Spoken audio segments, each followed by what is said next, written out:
Hey friends, if you wish to reset Windows 11, then please watch this video. I will guide you through the procedure. So right click on the start button and select settings from the menu.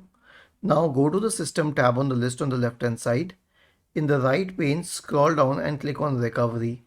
Corresponding to reset PC, click on reset PC. Now we have two options. One is to keep my files and one is to remove everything. Now what is the difference? Both of these will remove your what do we say, apps and your settings, but the first option will keep your files, the second option will not keep the files either.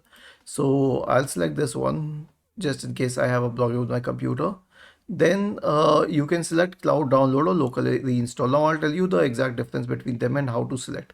Cloud download is picking it up from the cloud itself, from the internet itself. So you need a good enough internet connection. Plus, the benefit is that if your local copy has gone corrupt and that's the reason you're reinstalling it, then cloud download is a better option. But if you have your local copy installed by the brand manufacturer, then local reinstall is a better option. Why?